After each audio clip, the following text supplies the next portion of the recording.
Closed captioning for Great Tastes is presented by Dairy Farmers of Manitoba, committed to producing milk to the highest quality standards.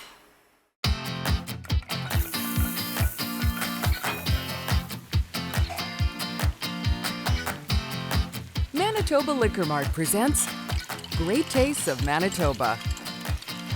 Great Tastes is brought to you by GreatTastesMB.ca. Local farms, local foods.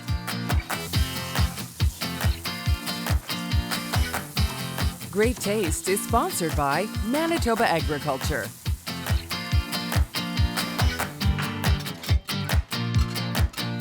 Welcome to a very scrumptious edition of Great Tastes of Manitoba. We don't know that for certain, but actually I already do because it is Sarah Cahill, Dairy Farmers of Manitoba, and it's Dairy Best Desserts. So you know this is going to be a home run. Can't wait to get to that, Sarah. Ben Rush, Manitoba Liquor and Lotteries is here, of course, and going to do some beverage pairings for us. So this today is all about fast and easy and dairy delicious desserts, right? Yes, we are making some simple classics. Awesome. So we're starting off with a raspberry white chocolate bread pudding. Then we're going to make a Muffin Mega mix, and then we're going to end off with a Dairy Best Cobbler. Okay, can't wait to see all your tricks of the trade. Ben, what are you thinking? I'm not even thinking liquor right now. I'm thinking just good food. I'm thinking desserts, yumminess. You can't stay. You have I know. to go. Well, let me put my thinking hat on. I'll come up with something pretty cool, and I'll Very be back. good. That sounds wonderbar. Okay. So this is, like I thought of my grandmother when I heard we were making bread pudding, but this is a real twist because I've also had chocolate bread pudding, but this isn't even regular chocolate. This is white chocolate and raspberries. When I think raspberries, I think nothing pairs better than it with white chocolate. So that's how this sort of came to be. Okay.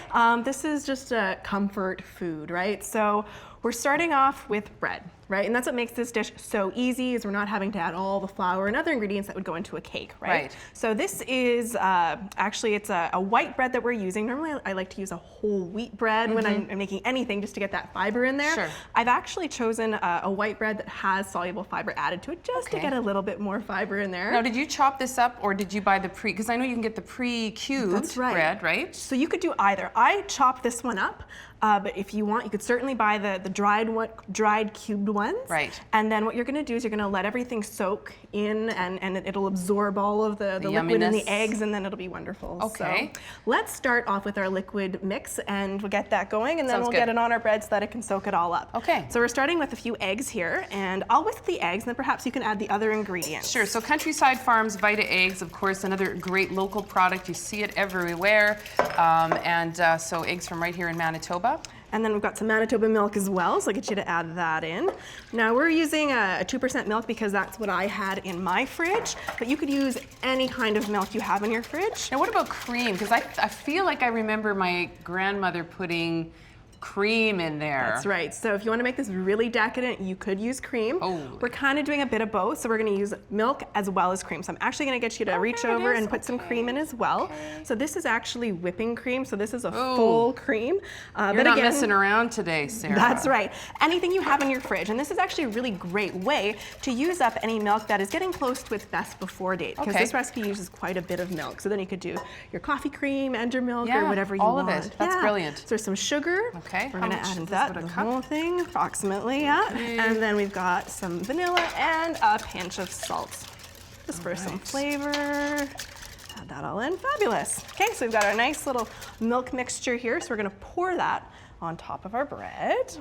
Now, I seem to recall with bread pudding, and I may have even learned this from you from a different recipe, it's really important to let this kind of sit for a while. That's right. I like to let it sit for at least 15 minutes, just so the bread can soak up all that wonderful milk and cream and Creamy eggs. goodness. Yeah. The other thing I find, and this is just a simple, it's just simple, but actually it helps to get everything in the pan. Otherwise, it's too fluffy sometimes. Oh, okay. Especially if you're using a fresher bread. So it just helps to make everything more compact. Okay. So we're going to pretend that this has sat for about 15 minutes or so.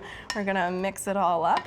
Now, I don't like the bread to get really mushy, so I don't like to really mash it, because I like seeing the cubes of bread in my bread pudding. I mean, ultimately, when it comes out, it doesn't really matter because you're going to sort of have the same sort of quality of texture, but it's just a looks preference. Is that kind of what exactly you're, okay. it. Now you'll notice I've left the crusts on here because I like that because Yeah. it gives a little bit of like color difference. Yeah. But again, it's to each his own, whatever you prefer.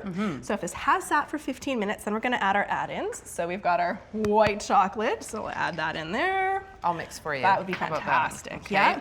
And then we've got our fresh raspberries. Now, if raspberries and white chocolate are your thing and you're more of a dark chocolate and perhaps strawberries kind of gal, Oh, for sure. you could do that as well. For sure. Now, it doesn't matter because I don't want to mush these up, but I guess it doesn't really matter. It doesn't matter, but I'm on the same page as you. Let's not Okay. mush them up so that we have some whole raspberries to bite into. You and almost we- kind of fold it in as opposed to like stir it. You're learning, Des. That's great. We're folding, yes.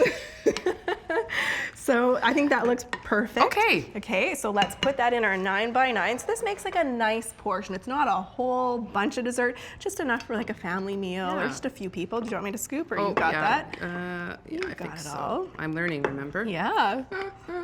That looks wonderful. And so again, all the bread is going to absorb that nice sort of custard that we've made. All those chocolate chips in there, There right? you go. Yeah. Now, that's would all you the just sort of goodness. straighten and that so out? I would straighten it out. Okay. I would not mash it down because I really like it to look textured on Chunky the top. So we're not almost, going to mash yeah. it down. We're just going to leave it like that, and then we're going to put it in the oven. Okay. So I will do that. All right. And actually, I'm going to get some oven mitts on because I'm going to take another one out of the oven as well. Okay, very good. And then if you've got like, as I said, if you've got a big family gathering coming up, some place where you have to, serve a lot of people, this is going to actually work. And as we've just shown you, it's really not that difficult at all. And look at that business. Absolutely beautiful. Fast and easy and dairy good right here. When we come back, 4 kinds of muffins with 1 dry ingredient recipe when we come back on Great Tastes of Manitoba. You're watching Great Tastes of Manitoba, brought to you in part by Manitoba Liquor Mart. Enjoy responsibly.